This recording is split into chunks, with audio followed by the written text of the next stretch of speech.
Dustin Poirier gives his thoughts on who Paddy Pimblett should fight. Next, after Paddy Pimblett's shocking and dominant victory over Michael Chandler, the MMA world has been buzzing with speculation about what's next for the rising star. The way Paddy was able to take down someone as explosive and experienced as Chandler, and then completely control the fight, caught a lot of fans and even fighters by surprise. One of those fighters is none other than former interim lightweight champion Dustin Poirier, who recently spoke with MMA Junkie and shared his candid reaction to Paddy's performance and who he thinks Paddy should face next. Poirier said he's legit. How can I deny him anymore? Chandler's a tough guy. I don't think Chandler looked great. He had a good first round, got Paddy down, wrist rode him against the fence, kind of squeaked it out, but he looked flat after that. He looked heavy on his feet. He looked exhausted. He continued, like I said on the desk. Everyone's odometer has a different mileage. Where things start to slow down, the wheels start to shake. Maybe that's his time now, but only he knows that.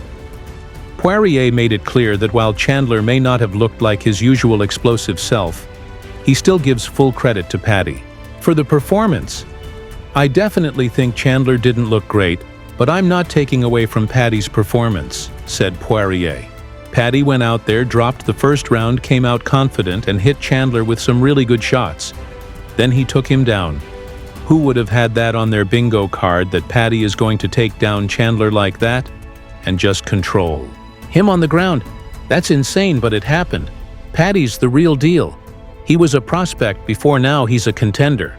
You have to take him seriously now. When asked who Paddy should fight next, Poirier offered up several intriguing names. Not that Chandler wasn't a big fight, but now his next fight has to be a really big one. He said, like Mateusz Gamrot, Arman Tsarukyan, or Charles Oliveira.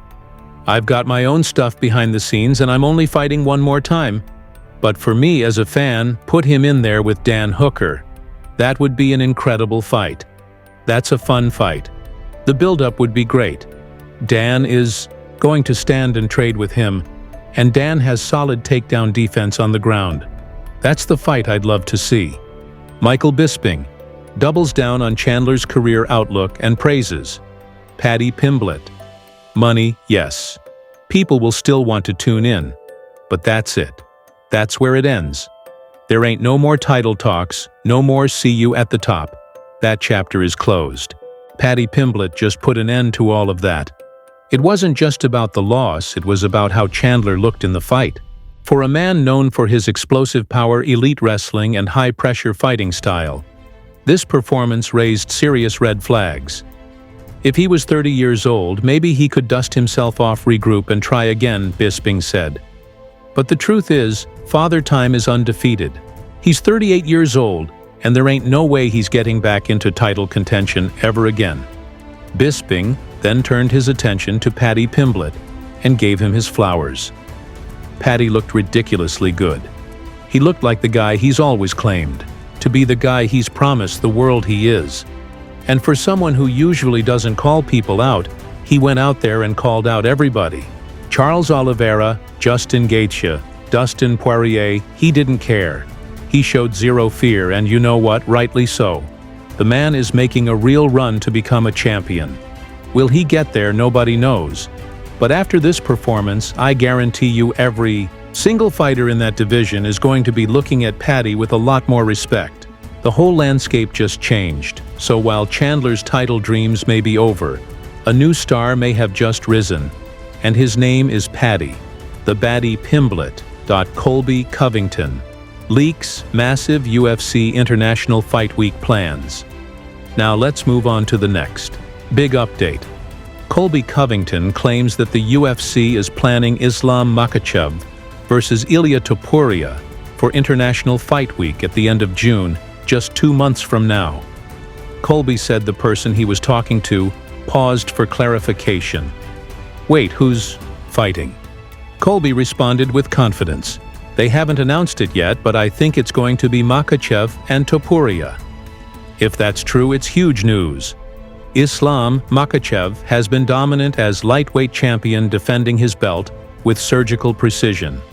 And Ilia Topuria, he's one of the most dangerous rising stars in the game.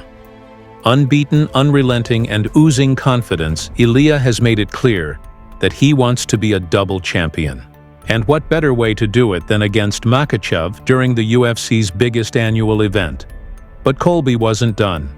He also hinted at an explosive co-main event. He said they're talking about maybe putting the co-main as his friend jumped in. Who's the co-main? Colby replied, I think the 185 title fight between DDP Dricus du Plessis versus Khamzat Chimaev. Let that sink in for a second. Makhachev versus Topuria as the main event, and du Plessis versus Chimaev as the co-main. That is fight card madness. We're talking about 2 championship fights with 4 of the most violent and entertaining fighters in the UFC today.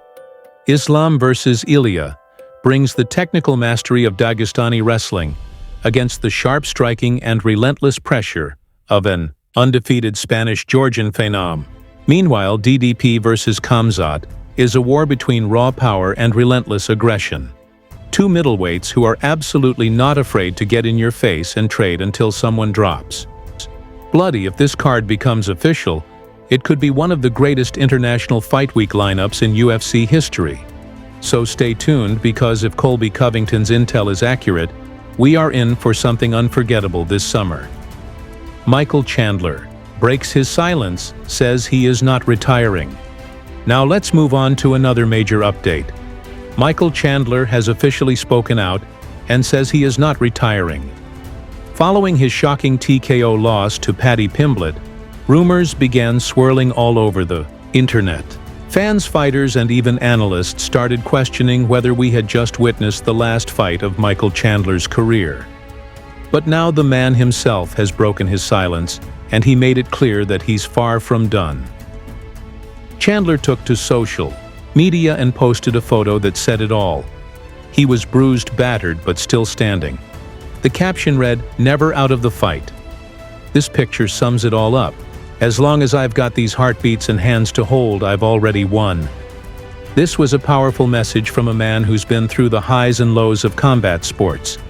Despite the pain, the criticism, and the defeat, Chandler still sees himself as a winner. Because for him, it's not just about belts or records. It's about living the dream, inspiring others, and fighting with every ounce of heart. Shortly after reports started surfacing that Chandler had a lengthy backstage conversation with UFC executive Hunter Campbell, possibly discussing retirement. But Chandler shut those rumors down immediately. "Fake news," he said. "Hunter and I will talk, but haven't yet." So no, there was no dramatic exit, no secret farewell behind the scenes. If anything, Chandler seems more fired up than ever. One fan replied to his post saying, "I don't ever want you to retire. You are what the sport is supposed to be. Like, you're exciting. You make everyone want to win," Chandler responded with gratitude and honesty. "I will eventually, but not now. And thank you for the kind words. I'm living my dream even in the painful moments." That one line, "I'm living my dream even in the painful moments," sums up everything about who Michael Chandler is. A fighter through and through. He's not chasing perfection. He's chasing purpose. So, for those who thought he might walk away after this loss, think again. Chandler is still in the game, still swinging, and still ready to put on a show every time he steps into that octagon. The question now is, who's next for the Iron Man? Let's see what the UFC has planned. Broken his hand. We still got to get the X-ray, but he did hurt his hand. It was earlier in the fight. Alex didn't say anything. It was just at the end when he said, "Look, I think I busted my hand." The coach added that he couldn't remember which round the injury happened in, but confirmed Volk was clearly in pain. And it didn't stop there. He's also dealing with a sore foot, along with all the bumps and bruises that come with going 5 full rounds against a dangerous, explosive striker like Diego Lopez. But even through the injury, Volkanovski showed exactly why he's one of the most respected champions in UFC history. His ability to adapt, push through adversity, and still perform at an elite level is what separates him from the rest. Now as for what's next, Volkanovski still has a number of exciting options ahead of him. There's been talk of a title defense against Yair Rodriguez. Another possible matchup could be against Movsar Evloev, who remains undefeated in the UFC and is quickly rising in the rankings. However, Volkanovski seems to have one name in mind: Ilia Topuria. Topuria, who previously defeated Diego Lopez, took to social media and made his case for the rematch. He wrote, "I beat Diego Lopez, Aljamain, Sterling, Arnold Allen, Dan Ige. No one has a better resume than me at 145 pounds except for the champion. I have the longest winning streak in the featherweight division. Me versus Alexander Volkanovski. End of June. International Fight Week. That's a blockbuster fight in the making. The only question now, will Volkanovski be healthy enough in time? Stay tuned." Now let's move on to some classic Conor McGregor reaction. This time in response to Michael Chandler versus Paddy Pimblett at UFC 314. Leading up to the highly anticipated showdown, Conor McGregor had confidently predicted that Chandler would walk away with a knockout victory. Many fans expected fireworks, and McGregor was all in on Chandler's power being the difference maker. But when Paddy Pimblett put on a dominant performance and shocked the MMA world by finishing, Chandler McGregor couldn't help but circle back to his prediction and give his take. Posting on social media, McGregor wrote, "Chandler, you rest up, fair play. He continued my history with Mike, and the odds on him by KO swayed me to take the risk. My head did say Paddy. He's improving but still has a way to go. The division is woeful, but it is equal, and equal brings good fights. So happy days." McGregor admitted that his instincts were leaning toward Paddy, but his loyalty to Chandler and the potential for a highlight reel KO made him bet big on the veteran. And when we say big, we mean $500,000 big. Just did. It was peak McGregor, humble in defeat, but still flexing the kind of swagger that made him the global superstar he is today. Now here's where things get interesting. Some fans and MMA analysts believe that after witnessing Chandler's performance and the fact that Paddy Pimblett just dismantled him, Conor McGregor might finally step back into the octagon to face Chandler and settle their long-teased rivalry. The fight has been talked about for years, with the two even coaching against each other on The Ultimate Fighter. But with Chandler taking heavy damage and now expected to be out for a while, recovering, the timeline for that bout remains uncertain.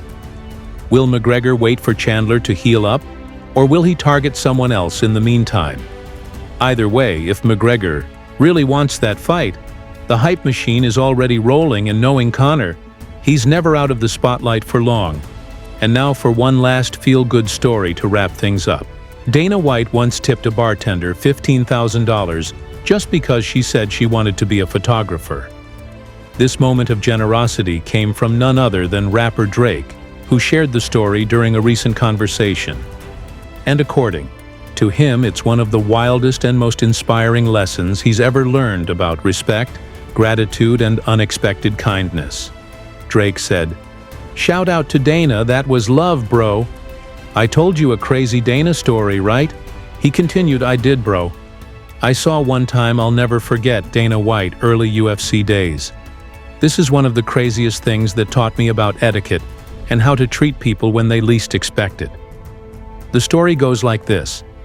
Dana was at a bar, just chilling, when he started having a genuine conversation with the bartender. The woman was being kind, attentive, and respectful. Just an all-around great human being in that moment. She opened up and mentioned that she dreamed of becoming a photographer. Without hesitation, Dana White reached into his pocket and tipped her $15,000. Yes, 15 grand. Drake recalled him saying something along the lines of, "Well, 15K should get you everything you'd want to chase that dream." The bartender was absolutely floored. Drake said that moment stuck with him ever since.